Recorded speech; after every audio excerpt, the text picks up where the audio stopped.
اعوذ باللہ من ڈاکٹر صاحب نے گفتگو کی مباحث لفظ خدا کے عنوان سے، ایک مجمع جمایا، لیکن سبحان اللہ نام ہمارا لیا، لڑائی آپس کی لڑتے رہ گئے۔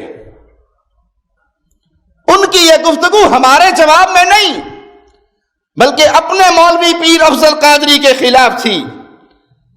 آپ اس کے جھگڑوں کو، تنظیمی لڑائیوں کو سمیٹتے رہے۔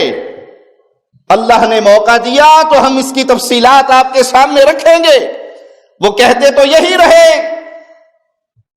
کہ نجدی توصیف الرحمان کو جواب دیا جا رہا ہے۔ ہم کہتے ہیں قبر پرستو، تمہارے اندر یہ جرت نہیں ہے کہ تم اللہ کے کلام اور محمد کریم کے فرمان کا مقابلہ کر سکو۔ اہل توحید کے ہاتھ میں نہ کسی پیر، نہ کسی بابے، نہ کسی شیخ، نہ کسی مرشد کے ملفوظات تھامے ہوئے۔ اللہ نے دو ہاتھ دیے ہیں، مالک نے دو چیزیں تھامنے کے لیے اپنے پیارے حبیب کی زبان سے الفاظ سنائے ہیں۔ قرآن کو تھام لو، مصطفیٰ کے فرمان کو تھام لو، قیامت تو آ سکتی ہے، تم گمراہ نہیں ہو سکتے۔ اس پوری تقریر میں ہمارے کسی سوال کا جواب نہ دے سکے جو ہم نے 4 تقریروں میں یا 5 تقریروں میں ان کے شبہات کا رد کیا، لیکن ہمارے اوپر جھوٹ بولتے رہے، الزام لگاتے رہے، دھوکہ دیتے رہے، جال سازی کرتے رہے، جس کا وقت آنے پر ہم ان کے ہر شبہے کا ازالہ کریں گے، جیسے اللہ کی رحمت سے ہم پہلے کر چکے ہیں۔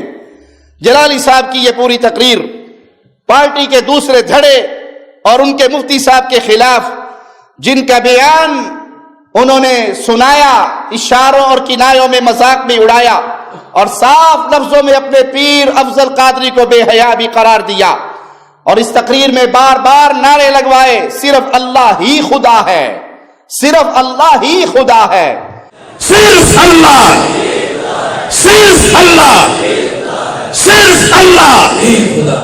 مولوی صاحب یہ مسئلہ نعروں سے حل نہیں ہوتا، دلیلوں سے حل ہوتا ہے۔ آپ جاہل عوام سے نعرے لگوا کر یہ سمجھتے ہیں کہ اہل توحید آپ کی یہ بات تسلیم کر لیں گے۔ اللہ کا نام خدا ہے، قرآن سے دکھائیے۔ اللہ کا نام خدا ہے، مصطفیٰ کے فرمان سے دکھائیے، صحابہ کے فہم سے دکھائیے۔